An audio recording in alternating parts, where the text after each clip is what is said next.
ప్రియమైన దేవుని బిడ్డలారా, యేసయ్య నామములో హృదయ అంతరంగము నుంచి మీకు శుభవందనాలండి.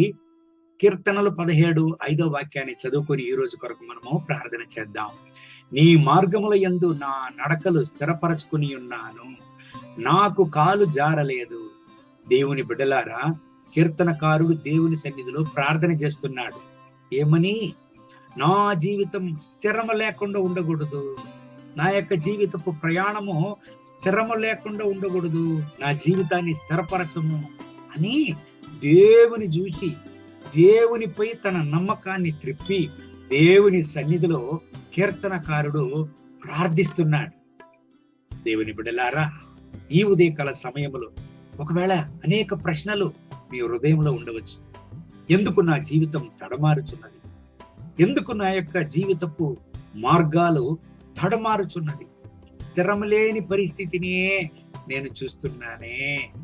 ఏనాడు నా జీవితపు పరిస్థితులు మారును, ఏనాడు నా కుటుంబపు పరిస్థితులు మారును అని ప్రశ్నతో ఒకవేళ ఈ దేవుని వాక్యాన్ని మీరు వింటూ ఉండవచ్చు.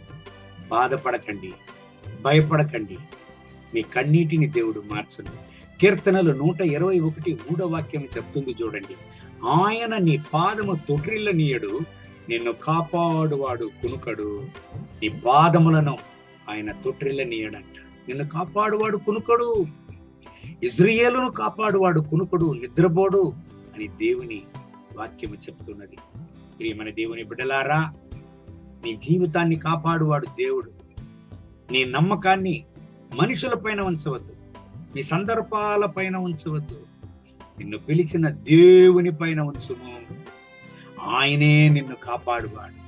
ఆయన నీ పాదములను తొట్రిల్లనీయడు, నిన్ను కాపాడువాడు కునుకడు, నిద్రపోడు. దేవుని బిడలారా, కీర్తనలో 91 11వ వాక్యాన్ని చదివినట్లయితే, నీ మార్గములన్నిటిలో నిన్ను కాపాడుటకు ఆయన నిన్ను గూర్చి తన దూతలకు ఆజ్ఞాపించును అని దేవుని వాక్యం ఉంది. ధైర్యాన్ని కోల్పోవద్దు నా ప్రియమైన దేవుని బిడ్డ. నిన్ను పిలిచిన వాడు నిన్ను తొట్రిల్లనీయడు, నిన్ను చేయి విడవడు. ఆయన నిన్ను కాపాడేది మాత్రం కాదు, ఆయన దూతలకు ఆజ్ఞాపించి ఉన్నాడంట. ఆయన తన దూతలకు ఆజ్ఞాపించి ఉన్నాడంట. ఏమని? నీ మార్గములలో నిన్ను కాపాడుటకు.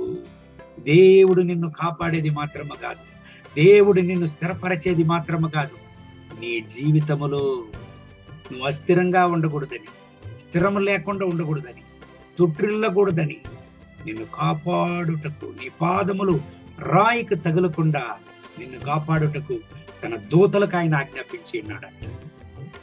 ధైర్యాన్ని కోల్పోవద్దు నా ప్రియమైన దేవుని బిడ్డ. ఈ దేవుని వాగ్దానాల ప్రకారం నిన్ను దేవుడు బలపరిచి స్థిరపరిచి ఆయన కొరకే జీవంగల సాక్ష్యంగా నిలుపును గాక. కళ్ళు మూసి ప్రార్థన చేద్దామా? మహోన్నతమైన ప్రభువా, ఈ ఉదయకాల సమయంలో నాతో ఏకీభవించి ప్రార్థన చేసే ఈ ప్రియమైన దేవుని బిడ్డల కొరకు ప్రార్థన చేస్తున్నాను.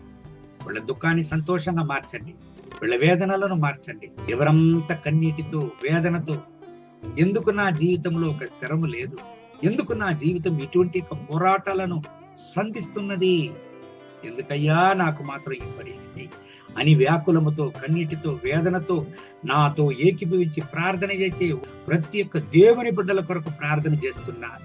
వీళ్ళను బలపరచండి, వీళ్ళను స్థిరపరచండి, వీళ్ళ జీవితంలో వచ్చేటువంటి సకల పోరాటములను మార్చండి, వీళ్ళ దుఃఖాన్ని సంతోషంగా మార్చండి. ఈ రోజే వీళ్ళ జీవితంలో ఉండేటువంటి ప్రతి ఒక్క సమస్యలను మార్చండి. కీర్తనలు 121 3వ వాక్యం ప్రకారం వీళ్ళకు సహాయం చేయండి, వీళ్ళను స్థిరపరచండి. మీ కృపా ప్రసన్నత వీళ్ళపైన దిగిరాని. మహిమా ఘనత స్తుతి మీకే. యేసయ్య నామములో వేడుకుంటున్నాం మా ప్రియ పరలోకపు తండ్రి. ఆమేన్.